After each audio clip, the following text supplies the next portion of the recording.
नमस्कार, मी वृषाली कदम. जय महाराष्ट्राच्या coffee with Kadam या कार्यक्रमामध्ये आपल्या सगळ्यांचं स्वागत आहे. आज आपल्यासोबत कॉफीमध्ये एक अशी असामी आहे की अतिशय तरुण तडफदार असं त्यांचं नेतृत्व आहे. फार कमी वेळामध्ये संपूर्ण महाराष्ट्रामध्ये त्यांचं नाव पोचलेलं आहे.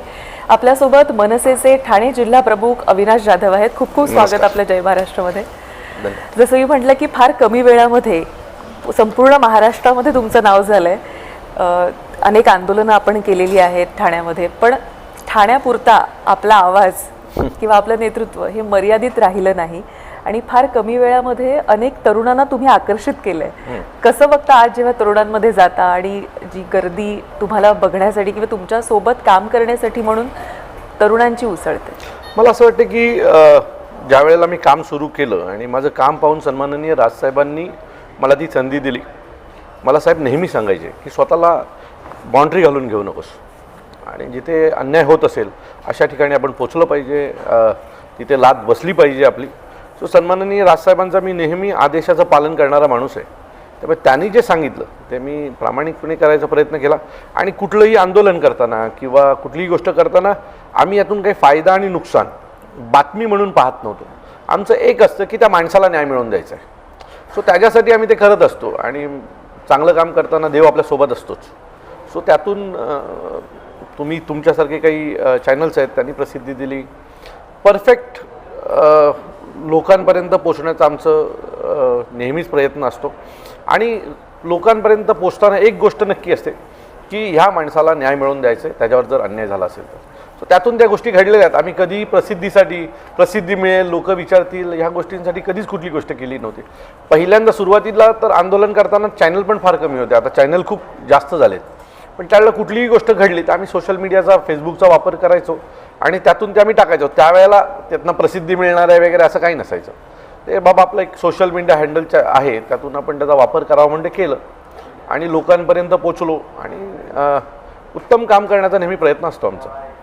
आज अविनाश जाधव एक नाव झालेलं आहे, पण हे नाव होताना ज्यावेळी अविनाश जाधव एक साधारणतः कॉलेजमध्ये असतील किंवा त्या काळामध्ये माणूस मध्यमवर्गीय कुटुंबातून तुम्ही आलेला होता, त्यामुळे कुठेतरी नोकरी किंवा ह्याच्यासाठी धडपड किंवा कुठे कामासाठी धडपड हे करत असताना अचानक आंदोलनं करावीत, लाठ्या खाव्यात, जेलमध्ये जावं लागेल अशी तयारी ठेवावी, असं नेमकं काय असं घडलं की तुम्ही व्हॉट हॅज ट्रिगर्ड यू की तुम्ही मला ट्रिगर झालं? सन्माननीय राजसाहेबांनी 2005ला ज्या वेळेला बाहेर पडले आणि त्यांच्या घराच्या बाहेर त्यांनी जी हे घेतली होती की माझ्या विठ्ठळाला बडव्यानी घेरलंय वगैरे, ते सगळं जे चालू होतं ना, त्यावेळेच्या माझ्यासोबत काम करणारी जेवढी मुलं होती, जेवढी आमच्या कॉलेजची मुलं होती, जी माझ्या विभागात राहायची, सो आम्ही सगळ्यांनीच त्यावेळेला निर्णय घेतला की नाही, साहेबांसोबत जायला पाहिजे आपण. आणि त्यावेळेला मराठीचा मुद्दा असेल आणि त्यावेळेला तर प्रचंड तुफान साहेब प्रत्येक मराठी मुलाच्या मनावर राज्य करत होते, आजही करतात. त्यावेळेला आम्हाला प्रत्येकाला वाटायचं की नाही नाही, राज ठाकरेंसाठी आम्ही काही करणार.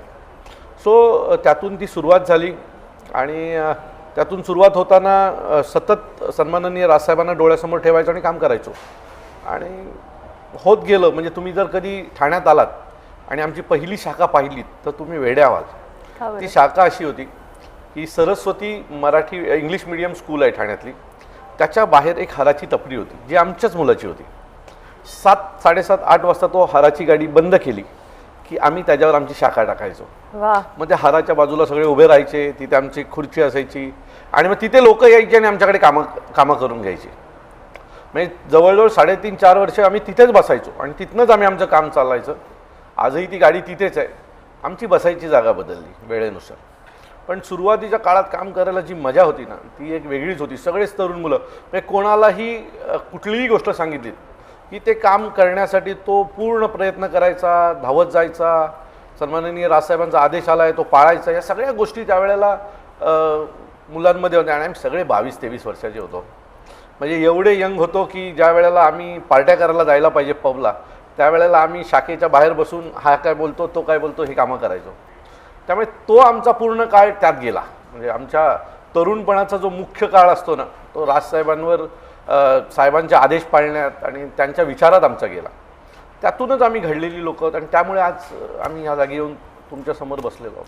बरं, मला एक सांगा की हे तुम्ही पछाडलेले होतात त्यांच्या विचाराने, पण आई माझ्यासारखे म्हणून, अनेक तरुण तुमच्यासारखे अनेक, पण एक आई म्हणून जेव्हा कुटुंब हा पाहत असतं की अरे आपल्या घरातला मुलगा हा राज ठाकरेंबरोबर जातोय, तिकडे आंदोलनं करतोय, 4 लाठ्या खातोय, कधी कधी घरातलं माणूस कधी जेल पाहिलं नसेल तर तो जेल डिटेन त्याला केलं जातंय, हे सगळं बघत असताना घरच्यांची काय म्हणजे अशी मानसिक अवस्था होती, किंवा कशा पद्धतीनं घरातून पळून वगैरे तुम्ही गेलेलात का की आता आंदोलनातच जायचंय की? नाही, मुळात माझ्या आईला माझ्या स्वभावाचा पहिल्यापासून अंदाज होताच, पण पोलीस वगैरे असे कधी घरी आले नव्हते माझ्या. सो पहिल्यांदा ज्या वेळेला मला चांगलं आठवतंय, मराठी पाट्यांचं आंदोलन मी केलं होतं आणि त्यावेळेला प्रचंड पोलीस घरी बिरी आले होते आणि मग तिचा मला फोन आला, अरे हे काय केलंस तू, घरी पोलीस का आलेस, कोणाचं काय केलंस, कुठे काय केलं, असे अनेक प्रश्न तिने मला त्यावेळेला विचारले. आणि त्यावेळेला मी तिला बोलले शांत बस गं, ते पक्षाचं आहे, बाकी काय नाही, ते राजसाहेब बघून घेतील, असं मी तिला त्यावेळेला सांगितलं होतं. आणि मग त्याच्यानंतर मग तिला पण सवय झाली, कारण ते सतत आंदोलनं, कारण त्या काळात तो जो वेळ होता तो आंदोलनाचा, मनसेच्या आंदोलनाचे सातत्य चालू होतं, रोज काहीतरी नवीन, रोज काहीतरी सुरू असायचं, त्यामुळे त्यांना ती सवय झाली. पण सुरुवातीला आई, माझी बायको या सगळ्या गोष्टीला घाबरूनच असायचे की पोलीस येतात, सोसायटीत पोलीस येतात, सो हे सगळं त्या काळात असायचं. आता त्यांना त्याची सवय झाली. बरं, आता बायको या विषयावर मी येते, कारण मुळात जसं मी म्हटलं की आईलाच एक भीती वाटत असते की आपला मुलगा कुठे चाललाय, तर अशा मुलाला मुलगी कोण देणार, हाही विषय तर आहेच. ते काम मी आधी केलं होतं, कारण मी आधी पटवली होती आणि त्याच्यानंतर मी पक्षात गेलो, त्यामुळे ती अडचण माझ्या आयुष्यात आली नाही मला. पण त्या लोकांचाही पाठिंबा मिळाला. मला आजही तो दिवस आठवतोय की मला मुलगा झाला होता आणि माझी बायको सासरवाडीला होती आणि ती ज्या वेळेला घरी आली त्यावेळेला मी माहेरी होती आणि ती घरी आली आणि मी घरी नव्हतो. तर हे लोक मला सतत फोन करत होते, तू कुठे आहेस, घरी आहे, आम्ही घरी आलो आहे. ती मला फोन करत होती, अरे आई बाबा विचारतात तू कुठे आहेत. मी म्हटलं की मी पुण्याला आहे, मला रात्री येतो, दुपारी येतो. आणि सकाळी तिच्या वडिलांनी हिंदुस्तान टाइम उघडला असा आणि त्याच्यात पहिल्या पेजवर, फ्रंट पेजला माझा फोटो होता, पोलीस मला ढकलत आहेत आणि मी घोषणा देतोय. सो तिने तिच्या वडिलांना, अरे अभि तिकडे नाही आहे, पोलिसांनी अविनाशला पकडलं आहे. मग मला तिचा परत फोन आला, तू कुठे आहेस खरं सांग मला. म्हटलं का असं आंदोलनात आहे मी. मग तिचं रडायचं चालू झालं. मग 2 दिवसांनी घरी गेलो, मग ती अख्खं कुटुंब असं रडत बसलेलं. तर मी म्हटलं, मग त्यावेळेला तिला तिच्या वडिलांनी समजवलं आणि मी तिला म्हटलं, बघ मी दुसरं तर आता काही करू शकणार नाही, आता ह्या प्रवाहात आलो आहे, त्या प्रवाहाप्रमाणे मला वागावं लागेल. आणि मी काय अशी काही चुकीची गोष्ट नाही ना केलेली आहे, जी आपल्या भाषेसाठी आहे, महाराष्ट्रासाठी गरजेची आहे. आज मला नोकरी नाही मिळाली, उद्या माझ्यामुळे जर माझ्या या आंदोलनाला कोणाला नोकऱ्या मिळणार असतील तर मला वाटतं आपण ह्या सगळ्यात पडलो पाहिजे. तिच्या घरच्यांनी तिला समजवलं, त्याच्यानंतर आज तर काही तिने मला विचारलं नाही तू काय करतोस. मला असं वाटतं की राज ठाकरे ह्यांचं एक व्यक्तिमत्व असं आहे की मी अनेकदा म्हणते की राज ठाकरेंवर प्रेम करणारी म्हातारी महिला पण आहे आणि कॉलेजमध्ये जाणारा तरुणही आहे. आणि मला असं वाटतं कुठेतरी हे जे एज व्हेरिएशन आहे की that's he is the only leader who is appealed in every age section. त्याच्यामुळे घरात सुद्धा आपला मुलगा हा राज ठाकरेंच्या कामासाठी किंवा आंदोलनासाठी किंवा पक्षासाठी काम करतोय हे त्या महिलेने ऑलरेडी एक्सेप्ट केलेलं होतं की जिथे जातोय कदाचित तिथे योग्य ठिकाणी जातोय असं वाटतं. मला असं वाटतं की त्यावेळेला साहेबांवर सगळ्यांचंच प्रेम होतं, राजसाहेबांमध्ये. आमच्या घरच्यांनाही, माझ्या घरी बाळासाहेबांवर प्रेम करणारे माझे आई बाबा दोघंही होते, त्यामुळे माझ्या घरात काही तो प्रॉब्लेम नव्हता की मी राजसाहेबांसोबत गेल्याचं किंवा काय. त्यावेळेला राजसाहेब तर एकदम पीक टाईम होता, सगळीकडेच राज ठाकरे होते, त्याच्यामुळे तसं काही त्यावेळेला तो इश्यू माझ्या ह्याच्यात आला नाही. पण पुढे काम करताना त्यांनीही मला मदत केली, निवडणुकीला आई वडील सोबत असायचे, सो या सगळ्या गोष्टी घडत होत्या आमच्यासोबत. बरं, आता पुलाखालून बरंच पाणी गेलेलं आहे.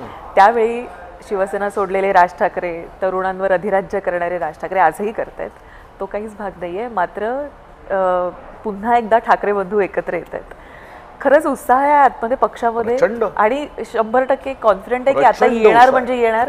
हे बघा, आम्हाला सगळ्यांना दोन्ही भावांवर विश्वास आहे, आम्हाला ठाकरे ब्रँडवर विश्वास आहे. मलाच सोडा, मला चांगलं आठवतं आहे की मी तुमच्याच ऑफिसला येत होतो, मागच्या वेळेला माझी एक इंटरव्ह्यू होती त्यासाठी येत होतो आणि त्यावेळेला पण मला वाटतं मी तुम्हाला सांगितलं होतं की मी एक रिक्षावाला उतरला, माझी गाडी बघून धावत आला, रिक्षा लावलं, पाठी पॅसेंजर बसले, 5 तारखेला येतोय आम्ही.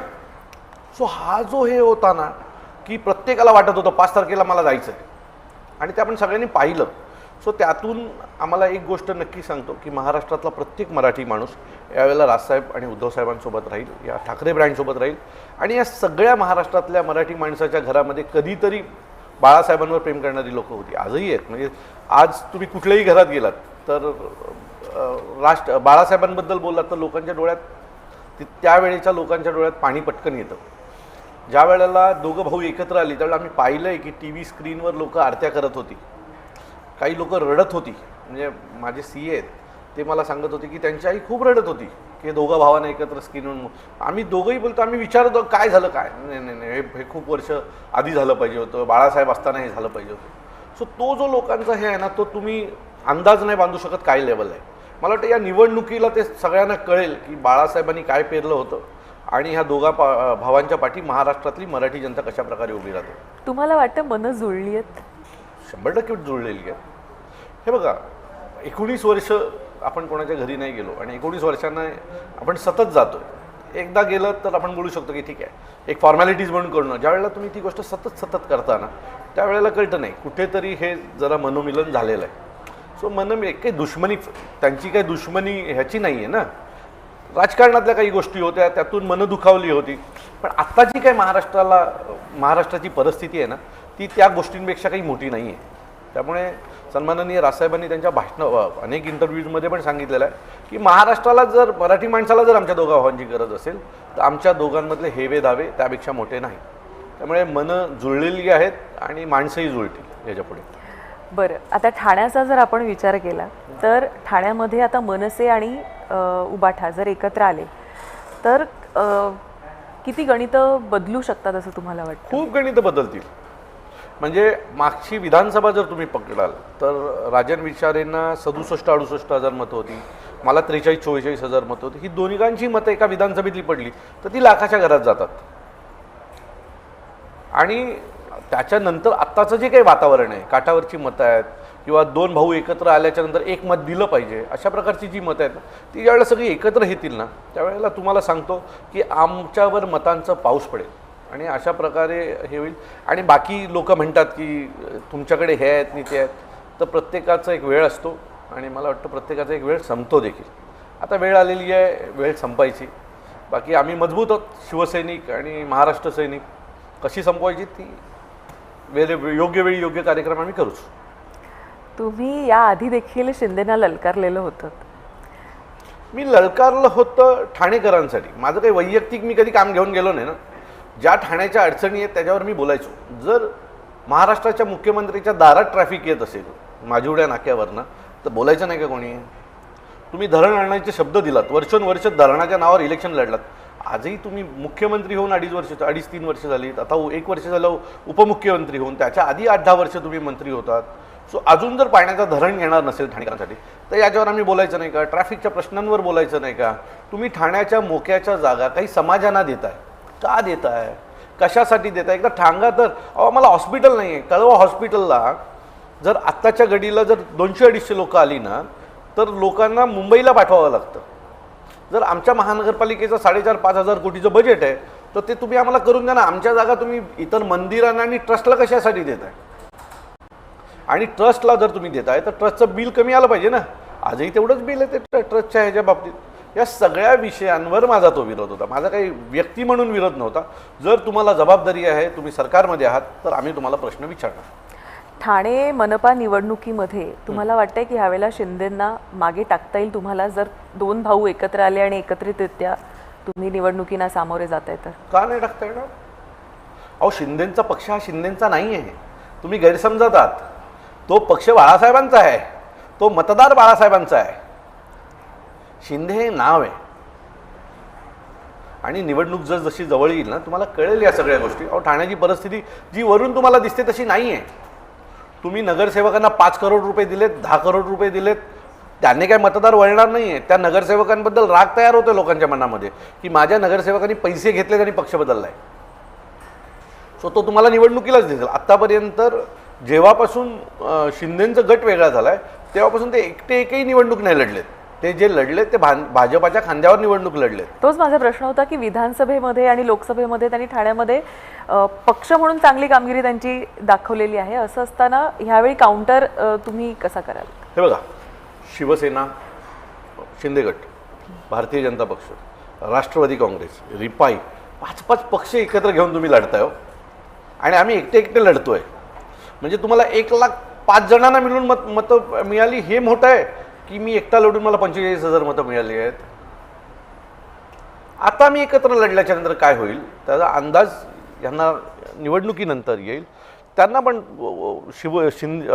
उभाटाचा मतदार आहेच आमच्याकडे. आणि आम्ही एकत्र मिळून लढल्याच्या नंतर हे काही पैशाने विकत घेतलं जाईल अशी काही ठाण्याची परिस्थिती किंवा महाराष्ट्राची परिस्थिती यावेळेला नसेल. कारण महाराष्ट्रातल्या मराठी माणसावर मागच्या 1 वर्षात जे काही घडतंय ते, त्याचा राग आणि बाळासाहेबांचा फोडलेला पक्ष, या 2 गोष्टींचा लोकांच्या मनावर प्रचंड चीड आहे. आणि त्यातून मला असं वाटतं की सगळी मराठी लोक ही सन्माननीय राजसाहेब ठाकरे आणि उद्धवसाहेब यांच्यासोबत राहतील. मीरा रोडमध्ये त्या राजस्थानी दुकानदारानं मराठी माणसाशी अरेरावी केली होती. तो मुद्दा तुम्ही उचललेला होतात. खूप मोठा गदारोळ झाला त्यानंतर आणि मोठी आंदोलनं झाली. मनसेची भूमिका तुम्ही स्पष्ट केली होती आणि नुसता हा मुद्दा केवळ मीरा रोड पुरता नंतर मर्यादित नाही राहिला, तर तो महाराष्ट्रभर पसरला आणि अनेक उच्चभ्रू सोसायटीजमध्ये देखील पसरला. तर याकडे कसं बघता? मी पुन्हा सांगतो, तुम्ही महाराष्ट्रात मागची 40 वर्ष राहताय असं जर तुमचं मत असेल आणि जर तुम्हाला मराठी येत नसेल तर मग तुम्ही महाराष्ट्रात कशासाठी राहत होतात? बरं, दुसरी गोष्ट आम्ही नेहमी सांगतो की तुम्ही महाराष्ट्रात राहताय, आमच्या लोकांनी जर मराठीत बोल म्हटल्याच्या नंतर जर तुम्ही आम्हाला म्हणालात नाही मी शिकीन आणि बोलीन, आम्हाला तुमचा आदर आहे, पण तुम्ही नाही बोलणार असं बोलणार ना, तर मग तुम्हाला महाराष्ट्र नवनिर्माण सेनेच्या रागाला सामोरे जावेल. मीरा रोडमध्ये घडलेला प्रकार तोच आहे. त्याने आमच्या माणसाला सांगितलं, आमच्या विभाग अध्यक्षाला सांगितलं की मीरा भाईंदर की तो भाषा हिंदी आहे. मग आम्ही नाही खपवून घेणार.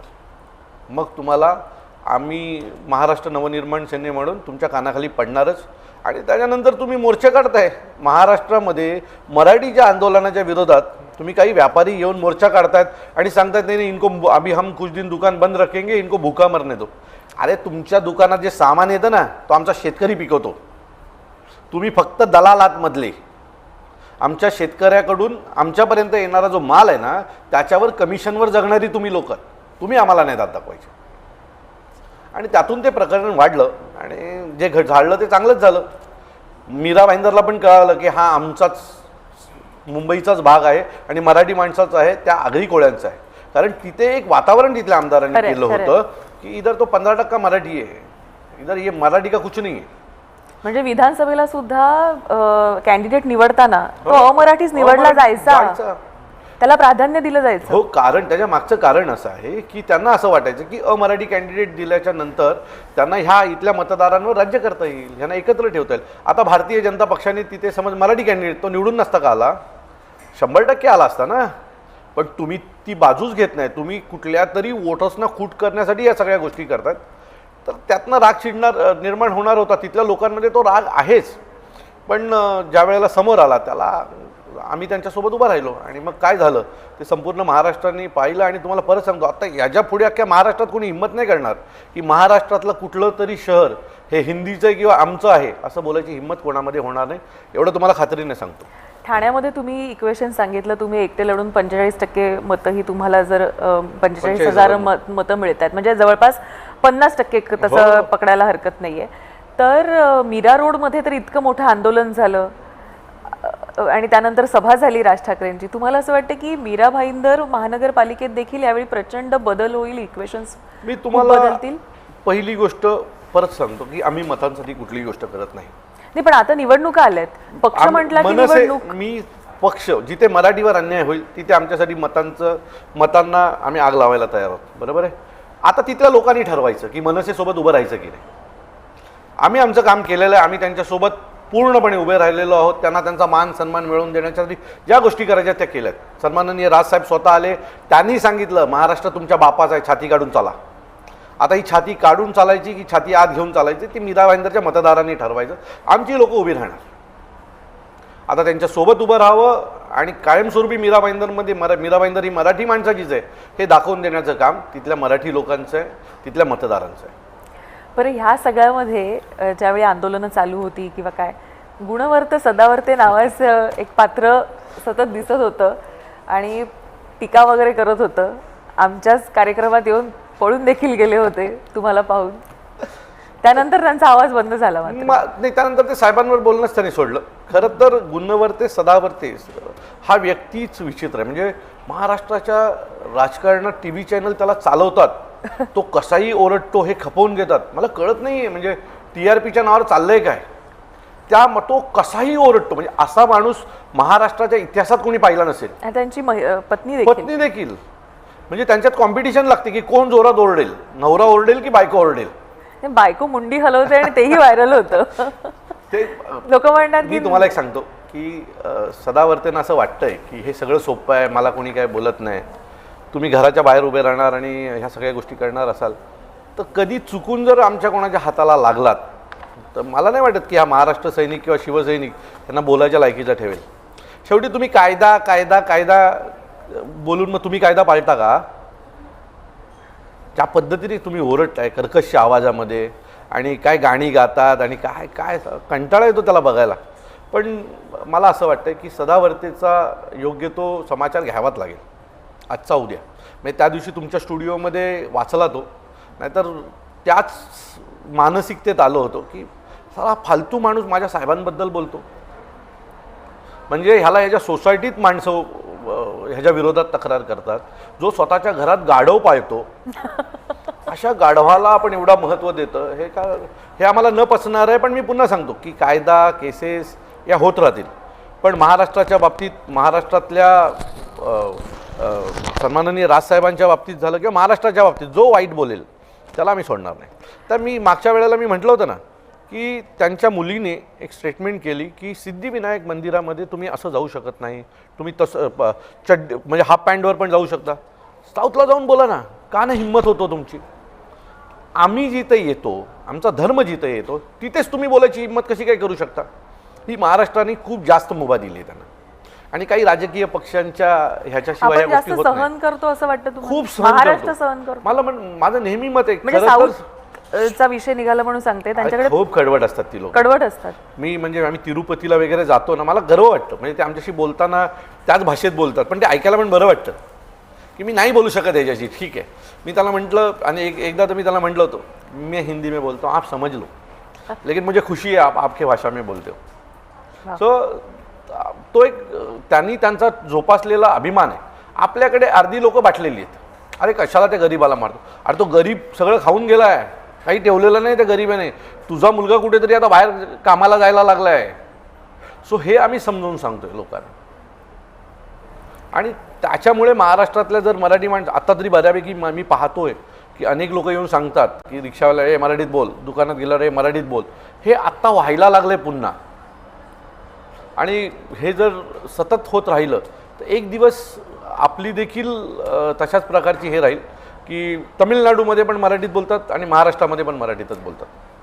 पण मुंबई जास्त कॉस्मोपॉलिटन आहे म्हणून इथं वेळ लागतो असं वाटतंय का? तिथे पण मोठी शहर आहेत, बँगलोर आहे तिथे पण बाहेरनं आलेली लोक आहेत. पण त्यांची मुलं जेव्हा जातात ना त्यावेळेला ती सुरुवात त्यांच्या भाषेत करतात आणि नंतर मग त्यांच्याबरोबर जी काय भाषा बोलायची आहे ती बोलतात. आपल्याकडे प्रॉब्लेम आहे, आपला माणूस तो बोलायच्या आधी आपला माणूस जाऊन हिंदीमध्ये बोलायला सुरू करतो. म्हणजे परवाचं एक उदाहरण सांगतो. मी एका ठिकाणी एका कार्यक्रमाला गेलो होतो. माझ्याबरोबर बसलेला मराठी ठिकाणी एक समोरनं आला चालत आणि त्याची हिंदीत बोलायला लागला. मी त्याला लगेच बोललो, अरे हे दोघंही मराठी आहेत, का विसरलात? नाही सवय लागली. अरे बोला ही सवय आत्ता मोडा की तुम्हाला माहिती आहे तुझ्याकडे आलेला माणूस मराठी आणि जरी तू हिंदीमध्ये बोलण्याचा प्रयत्न करत असेल तर बाहेरचे काय आपला आदर करणार आहेत? आणि मग मी माझ्या भाषेत त्याला जेवढा झापायचा आहे झापला. मला वाटत नाही पुढच्या 8-15 दिवस तो हिंदीमध्ये बोलेल. तुम्ही राज ठाकरेंचे लाडके कार्यकर्ते आहात असं नेहमी म्हटलं जातं. तुमचं आणि राज ठाकरेंचं नातं कसं आहे? लाड करतात का तुमचे? सगळेच जण सगळ्यांवरच राजसाहेब प्रेम करतात, यात काही वाद नाही आहे. माझं आणि राजसाहेबांचं नातं खूप गोड आहे. म्हणजे आता काय तुम्हाला शब्दात नाही मी वर्णन करू शकणार, पण माझ्यासाठी राजसाहेब सगळं काही आहे. आणि हे आज नाही आहेत. माझ्या वयाच्या 22व्या वर्षी जो काही आदर होता त्याच्यापेक्षा 4 पट जास्त वाढला असेल आता.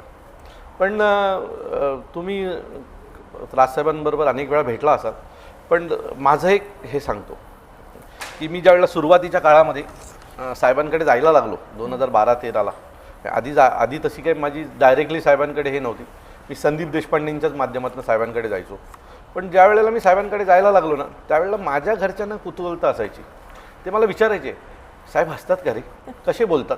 आणि म्हटलं तो माणूस आहे, तो जसा टी व्हीवर दिसतो तसा नाही आहे, म्हणजे तीच भूमिका घरात नसते त्यांची. मी म्हटलं अरे जगभरातलं नॉलेज त्या माणसाला आहे, म्हणजे तुम्ही कुठलाही विषय सुरू करा, राजसाहेब त्या विषयावर उत्तम मार्गदर्शन तुम्हाला करू शकतात.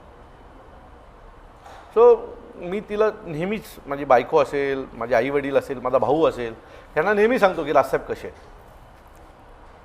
आणि मला असं वाटतं की जो साहेबांबरोबर बसला आहे तो प्रेमातच पडला आहे.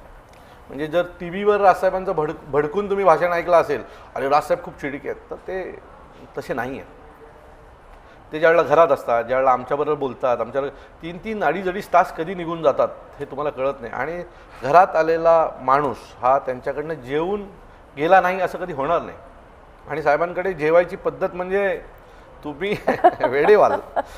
आता खूप सुंदर आहे आणि आयुष्यभर तो तसाच राहावं, कोणाला त्याची नजर लागू नये अशी नेहमीच मी देवाकडे कधी पाहिलेलं राज ठाकरेंना पहिल्यांदा, म्हणजे हे जेव्हा ही सगळी धडपड चालू होती, मनसेमध्ये एंट्री झालीच कशी मुळात? मी राजसाहेबांना सगळ्यात पहिलं पाहिलं 1998ला. 1998ला सतीश प्रधानांची मॅरेथॉन व्हायची. बरं. आणि त्या मॅरेथॉनला शाळेची मुलं घेऊन यायची. आणि शाळेची मुलं ज्या वेळेला आणायची, आम्हाला प्रत्येक शाळेतनं 100-100 मुलं रनिंगसाठी आणायची मॅरेथॉनला. सो त्यावेळेला सन्माननीय राजसाहेब आणि उद्धवसाहेब दोघंही व्यासपीठावर होते आणि साहेब भाषणाला उभे राहिले. आणि त्यांचं पहिलं वाक्य होतं, मला अशा ठिकाणी भाषण करता येत नाही हो, कोणी असं उभं आहे, कोणी असं उभं आहे, कोणी असं उभं आहे. सो अशा ठिकाणी मला, आणि तो जो पंच होता ना साहेबांचा, तो आम्ही सगळे एकमेकांकडे बघत होतो की हे काहीतरी नवीन वेगळं बोलतात, बाकीच्या आधी झालेल्या भाषणांपेक्षाही काहीतरी वेगळं आहे. सो ही माझी आणि साहेबांची पहिली, साहेबांना मी पाहिलं होतं त्यावेळेला खूप लांब होतो साहेबांपासून, व्यासपीठावर त्या गर्दीमध्ये शाळेची जी मुलं होती त्यात मी एक होतो. आणि त्यानंतर साहेबांना पाहिलं होतं मी 2005ला का 6ला सन्माननीय राजसाहेब टेंबी नाक्याला दिघे साहेबांच्या देवीला यायचे. आणि त्यावेळेला आम्ही आमच्या वॉर्डातली सगळीच मुलं तिकडे मजा मस्ती करायला जायचो आणि तिथे जत्रा भरायची. आणि अचानक एक गाड्यांचा ताफा आला आणि तो गाड्यांचा ताफा माझ्यासमोर उभा राहिला. आणि त्या ताफ्याच्या ह्या खिडकीमध्ये सन्माननीय राजसाहेब होते, पुढे काही पोलीसवाले होते आणि त्याच्या बरोबर बाजूला मी होतो. आणि त्या दिवशी माझ्या डोळ्यात पाणी आलं की मी राज ठाकरेंना पाहिलं. याचा मला प्रचंड आनंद झाला. आणि मी माझे मित्र, अरे हो ठीक आहे, राज ठाकरेंना पाहिलंच. त्यावेळेला मी राजसाहेबांना अतिशय जवळून पाहिलं होतं. अतिशय सुंदर, हँडसम, आणि प्रत्येक तरुणाला वाटेल की मला ह्याच्यासारखं बनायचं, मला ह्याच्यासारखं दिसायचं आहे, असा माणूस आपल्याला दिसला. सो मी नेहमीच साहेबांना कॉपी करतो आणि आपण नेहमी म्हणतो की आपण ज्यांच्या ह्याच्याखाली राहतो आपण त्यांचा प्रत्येक गुण घ्यायचा प्रयत्न केला पाहिजे, त्यांचा स्वभाव घ्यायचा प्रयत्न केला पाहिजे. सो तो मी प्रयत्न करत असतो. आणि त्या दिवशी जी छाप पडली ना साहेबांची मनावर, ती कायमस्वरूपी होती माझी. पण मग जाऊन भेटलेला, बोलण्याची अशी नाही, किती लांब होतात? नाही, त्यावेळेला तर मी एवढ्याच अंतरावर होतो. गाडीमध्ये 2 पोलीसवाले असतील आणि ह्या बाजूला मी आणि माझे सगळे मित्र. आणि एक 2 सेकंद 5 सेकंद गाडी थांबली आणि पुन्हा ती गाडी, तो ताफा पुढे गेला. पण त्याच्यानंतर मग मी 2007ला मनसेमध्ये प्रवेश केला. 2007ला मनसेत आमच्या स्थानिक तिथल्या एका मुलाबरोबर आदित्य शिरोडकर होते, त्यांच्याकडे जाऊन विद्यार्थी सेनेच्या कार्यालयामध्ये मी प्रवेश केला. विद्यार्थी सेनेचं काम केलं. माझी आणि साहेबांची पहिली भेट झाली संदीप देशपांडेंनी करून दिली होती. ती म्हणजे रेल्वे भरतीचं मी आंदोलन केलं होतं. आणि ज्या दिवशी माझी संदीपनी भेट करून दिली साहेबांना, त्यांनी सांगितलं की साहेब ह्यांनी ते काल रात्री रेल्वेचं आंदोलन केलं. आणि त्याच दिवशी रात्री रत्नागिरीला साहेबांना अटक झाली माझ्या आंदोलनामध्ये. सो ती माझी साहेबांची पहिली भेट होती. पण ते पण साहेब हां ठीक आहे असं एवढं होतं ते. आणि क्लोजली साहेबांना मी 2012पासून ज्यावेळेला साहेब ठाण्यात यायला लागले, माझी आंदोलनं साहेबांनी पाहिली होती, ऐकलं होतं, तेव्हापासून क्लोजली साहेबांच्या जवळ यायला लागलो. मला असं वाटतं की थोडंसं ठाण्यांच्या प्रश्नांकडे आपण वळूया. ठाण्यामध्ये अनेक प्रश्न खरं तर ठाणेकरांना भेडसावत आहेत. मग त्या पाण्याचा प्रश्न असून दे किंवा बेसिक ज्या गरजा आहेत त्या इतकी वर्ष असून म्हणजे खरं तर झालेले आहे ठाणे महानगरपालिकेला, पण तरीसुद्धा अजून त्या गरजा किंवा ते मीट्स पूर्णच नाही होत तुम्हाला एक आहेत. सांगू का का? कुठे गणित चुकतंय नेमकं? गणित चुकतं कुठे तुम्हाला सांगतो. आमच्याकडे टेंडर हे काम करण्यासाठी नाही काढले जात, मग पैसे खाण्यासाठी काढले जातात. आरोप आहे तुमचा. माझा आरोप काय, मी मागच्या 2-3 दिवसापासून प्रेस कॉन्फरन्समध्ये तेच म्हणतोय. एखादा टेंडर आलं की त्यात पहिले 10% जे काढले जातात ना, त्याच्यासाठी टेंडर काढलं जातं. कोणाकडे जातात ते? ज्याच्याकडे जात असतील, जे कोणाकडे तर पैसे जात असतील ना. पण तर तुम्ही ऑफ द रेकॉर्ड अनेक कॉन्ट्रॅक्टरांशी बोलाल, आज महाराष्ट्रातल्या अनेक कॉन्ट्रॅक्टरांवर आत्महत्या करायची वेळ आलेली आहे, कारण त्यांच्याकडे पैसे नाहीत. टेंडर दिले गेले, कट घेतला गेला, पण कामच नाही झाली. म्हणजे अशी परिस्थिती आहे की ठाण्यामध्ये एकनाथ शिंदेंच्या वॉर्डामध्ये कोपरीमध्ये एक सॅटीजचा प्रकल्प होतोय.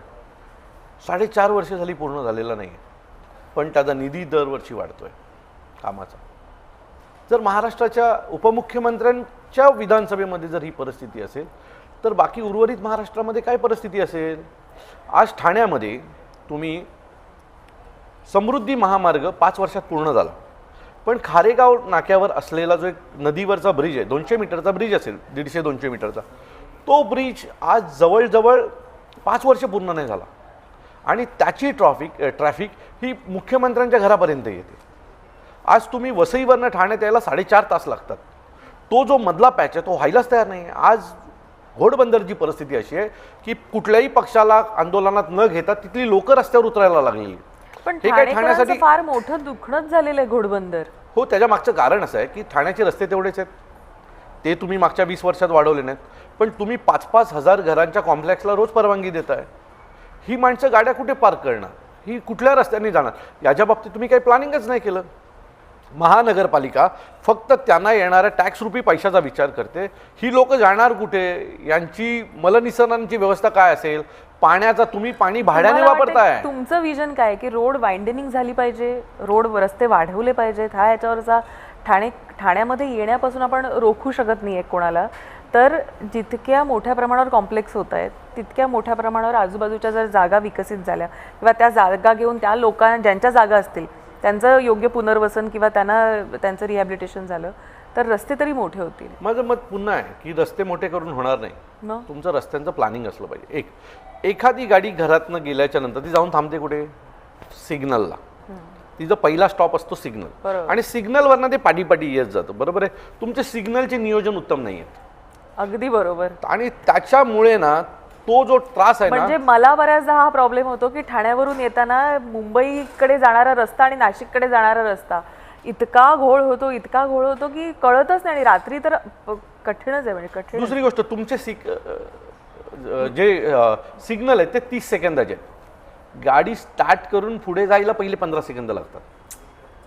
मग काय होतं, त्या 30 सेकंदामध्ये पहिल्या 50 गाड्या निघून जातात आणि तो सिग्नल परत तसाच राहतो आणि तो पूर्ण गोल फिरून येईपर्यंत 4.5 मिनटं गेलेली असतात. मग पुन्हा 4.5 मिनिटाने 50 गाड्या पुढे जातात, मागची लाईन तशीच वाढत जाते.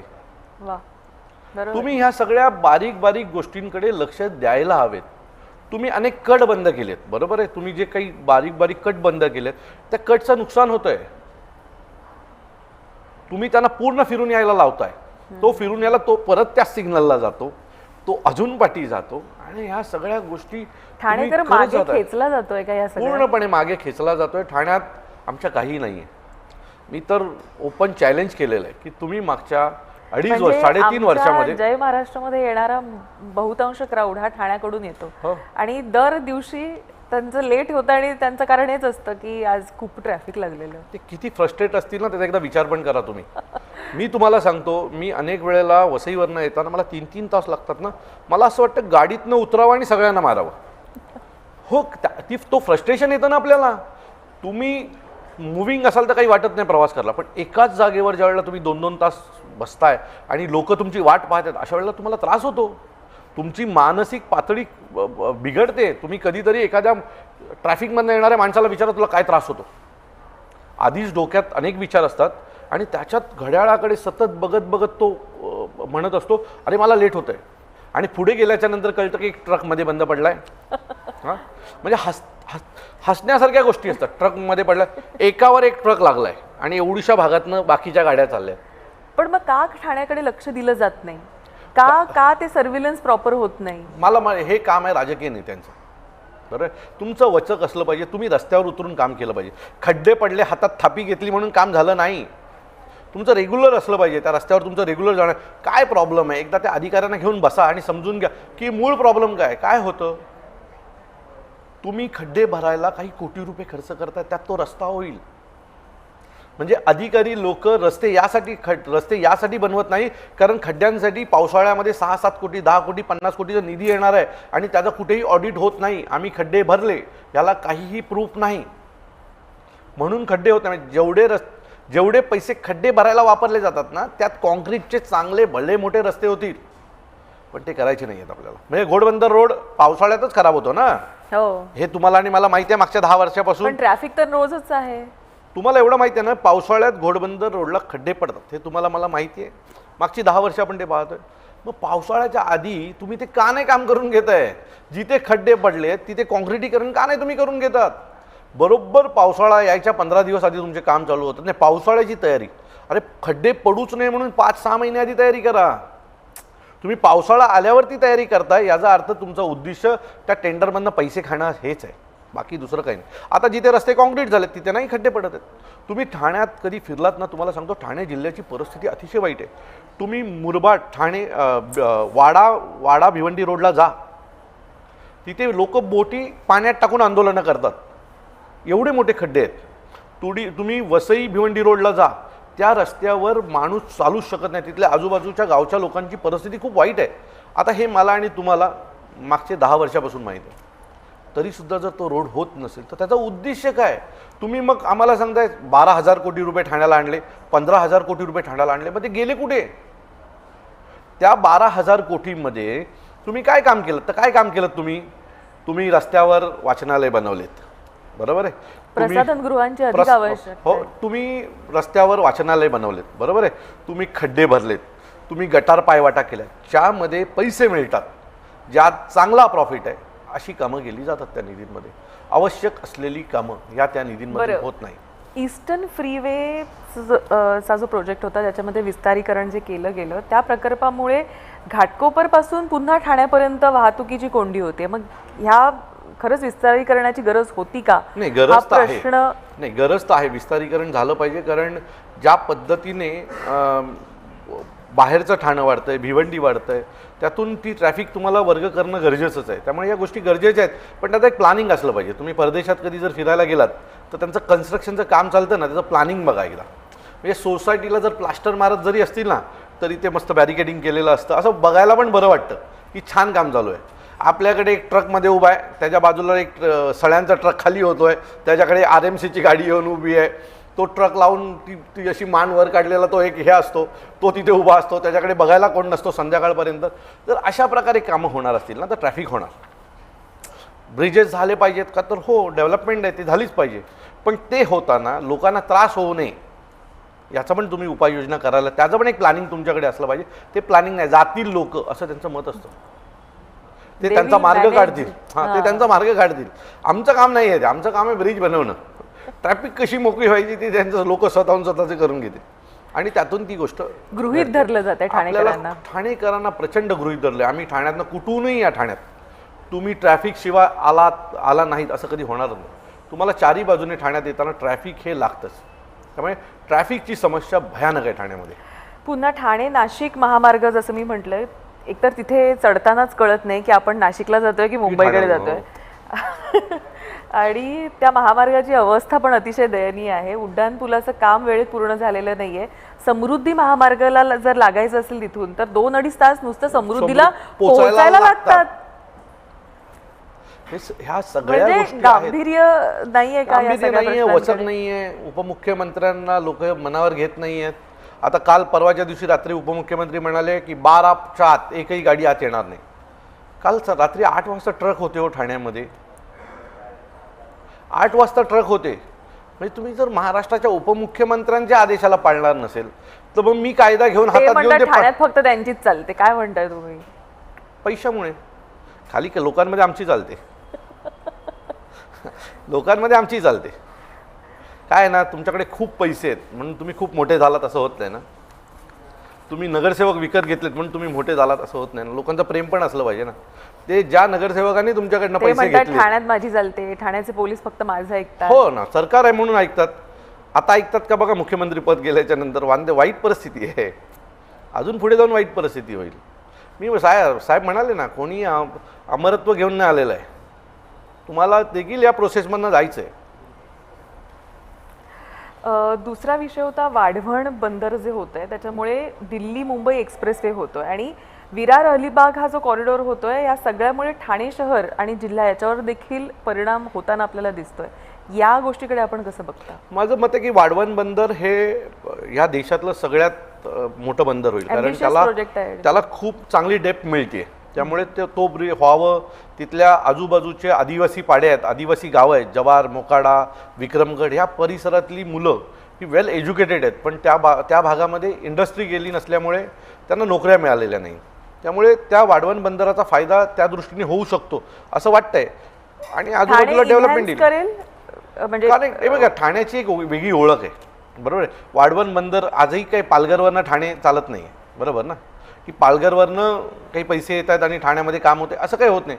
ठाणे स्वयंभू आहे. ठाण्यामध्ये एक स्वतःचं बजेट आहे, सगळं व्यवस्थित आहे आमचं. त्याचं युटिलाइज व्यवस्थित झालं ना तर आम्हाला कोणावर, महाराष्ट्र शासनावर पण डिपेंड राहायची गरज लागणार नाही. पण ते पैसे जे आहेत ना ते व्यवस्थित गेले पाहिजेत.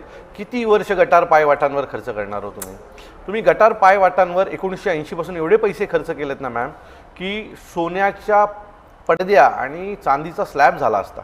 एवढे पैसे तुम्ही गटार पायवाटांवर वापरलात. ठाण्यामधला दुसरा महत्त्वाचा विषय म्हणजे कोळशेत आणि बाळकूम इथे 40 आणि 50 मजली इमारती होत्यात. म्हणजे कोणाला वाटलं नव्हतं की इतक्या मोठ्या झपाट्यानं बाळकूम सारखा एरिया डेव्हलप होईल, पण तो होतोय. पण ह्या सगळ्याचा पायाभूत सुविधांवर भार येईल असं वाटतं. ट्रॅफिक हा त्याचाच एक भाग आहे ना. पाणी आहे. जुनं जे ठाणं आहे ना ते तर तुम्ही बघितलं, त्यावेळेला कासारवडवली ही छोटी छोटी गावं होती. त्यावेळेला काही असा भार येत नव्हता. त्यावेळेला रस्त्यांचा विषय होताच, पण ते खराब रस्ते होते. नंतर कॉन्क्रीट रस्ता झाला तो विषय. आता ट्रॅफिकचा विषय म्हणजे माझे एक मित्र आहेत जे एक खूप मोठे ऑफिसर आहेत, त्यांनी मला सांगितलं की ते मुंबईवरनं निघाले की ठाणा टोल नाक्यापर्यंत ते 1 तासात येतात आणि तिथून ते हिरानंदानीला त्यांना पोचायला 1 तास लागतो. सो हा जो काही ट्रॅफिकचा भार पडला ना या सगळ्या टॉवर्समुळे, तो ठाणेकरांसाठी चांगला नाही आहे. आणि पर्यायी मार्ग पण असे काही पुढच्या 10 वर्षात होताना दिसत नाही आहेत. सोसायटी तर वाढतच चाललेले आहेत. गोदरेज आले आहेत, लोढा आहेत, हिरानंदानी आहेत, सगळेच मोठी मोठी बिल्डर तिथे घुसलेले आहेत, बरोबर आहे. पण तुम्ही त्या लोकांमधनं येणारी जी लोकं आहेत ती घरी जाणार कशी आणि घराच्या बाहेर पडणार कशी याचा प्लॅनिंग ठाणे महानगरपालिकेकडे नाही आहे. दुसरी गोष्ट, तुम्ही पार्किंग प्लाझा बनवणं खूप गरजेचं आहे. आवश्यक आहे, फारच त्या आवश्यक तुम्ही आहे. बनवलेल्या नाही आहेत. आणि पार्किंग प्लाझा ज्या बनवल्या आहेत, म्हणजे ठाण्यामध्ये गावदेवी मैदानाच्या खाली एक पार्किंग प्लाझा बनवले, ते भारतीय जनता पक्षाचा एक नगरसेवक ते पार्किंग प्लाझा चालवतोय पैसे घेऊन. अरे आम्ही गाडी घेताना आमच्याकडनं टॅक्स घेता, बरोबर आहे. बाकीच्या सगळ्या गोष्टींच्या किमान पार्किंग तर फ्री द्या. ते बनवतो कोण, खर्च कोण केला, त्याला ठाणे महानगरपालिकेने 10-12 कोटी रुपये खर्च करून ते बनवलं. आणि चालवतो कोण, तर तिथलं भारतीय जनता पक्षाचा नगरसेवक, जो त्या वॉर्डाचाच नगरसेवक आहे. म्हणजे त्यांनी ते प्लॅन करून स्वतःसाठी बनवून घेतलंय की काय, त्याचं घर चालण्यासाठी, असा प्रश्न आम्हाला पडतो. पण मला वाटतं ठाण्यामध्ये अंडरग्राऊंड पार्किंग आणि टोलेजंग पार्किंग याची आवश्यकता आहे, कारण इतक्या लेयर्स मध्ये ते होणं आवश्यक आहे. इतकं ऍब्झॉर्ब कुठे एवढं ट्रॅफिक आणि एवढ्या गाड्या कशा ऍब्झॉर्ब करणार आणि कुठे. तुम्हाला मी सांगतो, याचं मी परत सांगतो तुम्हाला, 10 वर्षानंतरचं प्लॅनिंग, आत्ताचं तुम्ही उद्याचं प्लॅनिंग तर नाही होणार याच्या बाबतीमध्ये. 10 वर्षाचं प्लॅनिंग असणं खूप गरजेचं आहे, जे कुठेही होताना दिसत नाही आहे. मी परत सांगतो, ठाणे महानगरपालिकेचा पूर्ण निधी हा गटार पायवाटा यांच्यातच जातो. याच्या पुढे ठाणे डेव्हलपमेंटला याचे पैसे नाहीत. ठाण्याच्या तळाबाईला कधी गेलात का? अनेकदा. काही बदल झालेला दिसलं का तुम्हाला? नाही ना. हे ठाणेकर म्हणून मला ठाणेकर म्हणून हे प्रश्न पडतात. पण लोकांना अभिमान वाटतो, ते म्हणतात जैसा कल वैसे ही आज. अरे पण ते अवस्था काय, पाण्याचं ते कलर पण कसा बदलतो. सगळे भक्त आहेत जे म्हणतात ना की जैसा कल वैसा आज, ते सगळे भक्त आहेत. आम्ही काहीतरी नवीन पाहावं असे आमची इच्छा आहे ना. ठाण्यात काहीही नवीन नाही आलंय, जे आहे ते तसंच आहे. म्हणजे कुठेतरी संध्याकाळी मुलांना फिरायला घेऊन जावं तर तळाबाळीशिवाय दुसरा पर्याय नाही. आता घोडबंदरला झालंय, पण तिथं जायचं बोललं तर मुलगा गाडीत झोपेल. ते दाखवायच्या आधीच तो झोपलेला असेल मांडीवर. खरे खरे खरे. सो ते तुम्ही काही केलंच नाही. मूळ जे ठाणं आहे, जे ज्याला आपण म्हणतो की जुनं ठाणं, ते ठाणं इंग्रजांनी जे बनवलंय ना त्याच्यानंतर त्यात काही झालेलं नाही. बरं, पण हे सगळं करत असताना तुम्ही आता म्हणताय की राज आणि उद्धव ठाकरे जर एकत्र आले तर आमूलाग्र असा बदल होईल. तुम्ही सांगताय तुम्ही एकटे होतात तेव्हा 50% मतं तुम्ही घेतलेली आहेत आणि एकीकडे एक मनसे 50% मतं घेणारी आणि दुसरीकडे 5 पक्ष एकत्र आणि हे असताना देखील त्यांना खूप मोठेपणा वाटतो. आम्ही जिंकलो. कसे जिंकलात? माझा प्रश्न आहे तुम्हाला. 5-5 जण एकत्र येऊन एका वाघाची शिकार करताय आणि त्यांना त्याचा अभिमान आहे. म्हणजे 5 भेडिया मिलके एक शेर को मारा असं मनसेची स्थिती आहे की याला अभिमान वाटतं. आम्ही 5 जणांनी मिळून मनसेचं पानिपत केला. अहो एकटे या. मग तुमचं पानिपत नाही केलं तर आम्ही पण गप्प बसणार नाही. पण ह्या सगळ्या गोष्टी होतील. मी परत सांगतो, आम्ही दोघं भाऊ एकत्र आलेले आहेत. ते काही निवडणुका जिंकाव्यात आणि हा एक पार्ट आहेच, कारण कार्यकर्त्याला पण तो विजयी गुलाल पाहायचा असतो. पण आज हे दोघं भाऊ एकत्र आले ते मराठी माणसासाठी आले. महाराष्ट्राचा जो काय वाटोळं मागच्या 2.5-3.5 वर्षात त्या लोकांनी केलं आहे ना, त्याच्यासाठी हे दोघं भाऊ एकत्र आले. तो निवडणुका येतील जातील, पुन्हा निवडणुका येतील.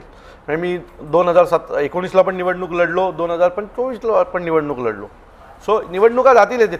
आम्ही काम तेच करतोय जे आधी करत होतो. म्हणजे यावेळी अधिक कॉन्फिडंट आहात? आम्ही प्रचंड नेहमीच असतो. आशावादी राहिलं पाहिजे. आणि बाळासाहेबांनी जे काय शिकवलं, बाळासाहेबांनी सर्वसामान्य घरातला तरुण पोरगा आज आमदार बनवला, खासदार बनवला, मंत्री बनवला, महाराष्ट्राच्या उच्च पदावर नेले, देशाच्या उच्च पदावर नेले, मुख्यमंत्री दिले.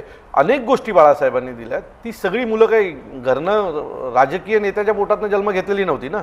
ही सर्वसामान्य आईच्या पोटातनं जन्म घेतलेली ही मुलं होती. सो आम्हाला खात्री आहे की राजसाहेब पण आम्हाला जिथे जायचं तिथे घेऊन जातील. वेळ लागेल. आजही आम्ही आणि आमच्याकडे जी मुलं आहेत ना, तुम्हाला सांगतो, ही सगळी 22-23 वर्षाची मुलं 2006-07ला मनसेत आली. आज ती सगळी मुलं 40, 42, 45 वयाच्या गटात आहेत. त्यामुळे त्यांना पण काही घाई नाही आहे. त्यांना त्यांचं राजसाहेबांवर पूर्ण विश्वास आहे आणि त्यांना माहिती आहे की साहेब आमच्यासाठी जे हवं आहे ते सगळं करतील. बरं, दादरमध्ये जी घटना घडलेली आहे, माँसाहेबांच्या पुतळ्यावर रंग टाकला गेला आणि त्यानंतर आपण बघितलं की राज ठाकरे स्वतः त्या ठिकाणी उपस्थित झाले, उद्धव ठाकरेही झाले. मुळात अशा ज्या घटना घडतात त्या मानसिकतेबद्दल काय सांगणार? नाही, मला कळत नाही आहे. महासाहेबांच्या पुतळ्या त्या बिचारीने तर घरात येणाऱ्या प्रत्येक माणसाचा पाहुणचार केला. म्हणजे आता मगाशी मी तुमच्याशी बोलताना की असं म्हटलं जातं की घरात आलेला माणूस खाल्ल्याशिवाय घराच्या बाहेर नाही पडला. त्या बाईचा काय दोष आहे हो? तिने पण सांगितलं नसेल माझा पुतळा लावा तिथे. लोकांनी प्रेमापोटी लावलेला तो पुतळा आहे. तिचा काय दोष आहे? तुम्ही जाऊन तिच्यावर गुळाल ओढ. बाजूला शिवतीर्थ होतं, थोडंसं पुढे जायचं ना, एवढी हिंमत होती तर.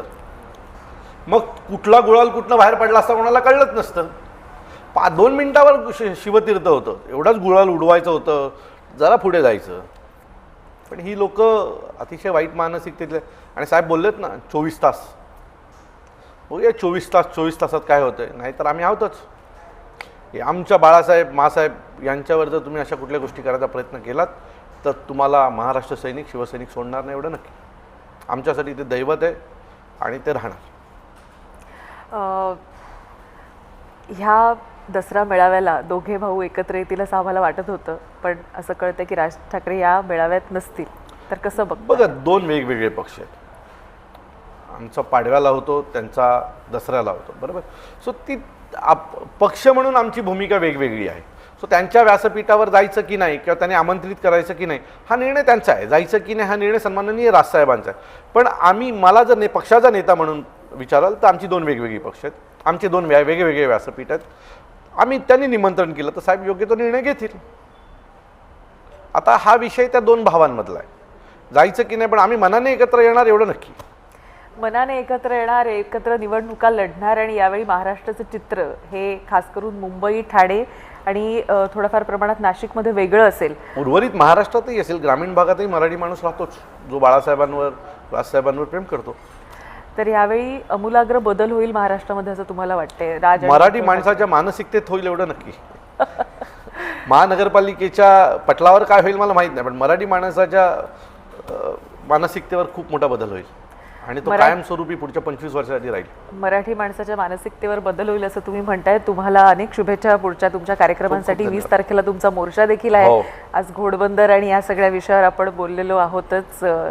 तर त्या मोर्चाला देखील मला वाटतं अनेक ठाणेकर हा इंटरव्ह्यू पाहिल्यावर तर डेफिनेटली येतीलच आणि म्हणजे तसंही आपलं काम त्या ठिकाणी मोठंच आहे, त्यामुळे नक्की येतील. प्रयत्न करत असतो. तुमचे मनापासून आभार. तुम्ही आज आम्हाला तुम्ही बोलवलं आज आणि आमची इकडे बाजू आलात मांडायला संधी कॉफीमध्ये दिली. आणि तुमची मतं मांडलीत त्याबद्दल अनेक धन्यवाद.